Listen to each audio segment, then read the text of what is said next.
ओठहरू बोल्न सकेनन्, तर स्पर्शले कथा भनिरहेको थियो। शब्दभन्दा शक्तिशाली बन्यो त्यो क्षण। हाम्रो प्रेम उचाइमा पुगिसकेको थियो।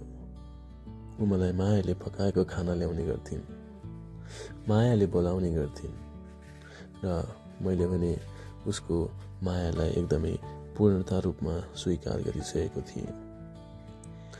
उसले मलाई परिभएको बेलामा आर्थिक सहयोग पनि विभिन्न ढङ्गबाट गरिरहेकी थिइन्। म पनि उसलाई सक्दो साथ दिइरहेको थिएँ। एक दिनको कुरा हो, हाम्रो पहिलो चुम्बन भयो। त्यो क्षण जसले हाम्रो सम्बन्धलाई अझ गाढा बनाउँदै गयो। अब हामी दुई मात्र थिएनौँ, एकअर्काको साथमा सुख दुःखमा साथ दिने बनिसकेका थियौँ। कसैले आफ्नो बनाउन समय लाग्दैन, तर समाजले छुट्याउन भने समय नै खोज्दैन। एक वर्ष बित्यो अनि म आफ्नो परिवारसँग ठोक्किन पुगेँ। उनीहरू हाम्रो सम्बन्ध स्वीकार गर्न राजी थिएनन्। किनभने ऊ तल्लो जातकी थिए। तल्लो जात। म केही बोल्न सकिनँ। कसरी बुझाउँथे? मुटु चस्क्क दुख्ने गरी मैले उसलाई यो कुरा भने। ऊ सुनेर मौन बसिरही। त्यो मौनता मेरो जीवनको सबैभन्दा पीडादायक मौनता थियो। म उसलाई हेर्नु बाहेक अरू केही गर्न सक्थिनँ। भन्छन् नि, फर्केर आउँदा सम्बन्ध नयाँ हुँदैन, तर माया अझै गाढा भइसकेको हुन्छ। हामी छुट्टियौँ, तर म उसको यादमा हराइरहेँ। स्मृतिहरूले मलाई बस्न दिएन। अन्ततः मैले उसलाई फेरि सम्पर्क गरेँ। अब हामी अझ बढी नजिक भइसकेका थियौँ।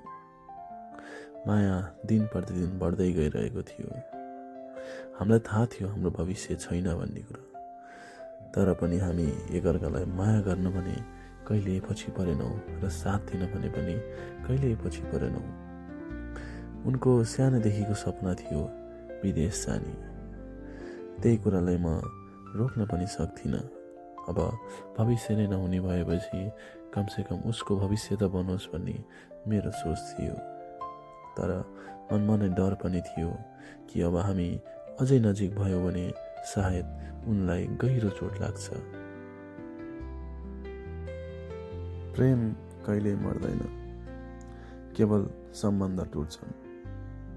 तर ती यादहरू भने सधैँ मनमा रहने गर्दछन्। हिजो हाम्रो अन्तिम कुराकानी भयो। हाम्रो सम्बन्ध अन्त्य भयो। ऊ टुक्रिएर रोइरहिन्। म मौन भएर हेरिरहेँ। अब ऊ मलाई घृणा गर्छे। माया गरेर राखेको नाम समेत अब उसलाई मन पर्दैन रे। ऊ भन्छे ऊ अब कहिले प्रेम गर्न सक्दिन, कसैलाई फर्किएर हेर्न सक्दिन। अब ऊ मलाई घृणा गर्न सुरु गरेछ रे। तर म त अझै उसलाई प्रेम गर्छु। म त सधैँ उसलाई प्रेम गर्छु। म चाहन्छु कि ऊ जति सक्दो खुसी रहोस् र जिन्दगीमा प्रगति गर्दै जाओस्। हाम्रो अधुरो प्रेम। माफ गर कान्छु।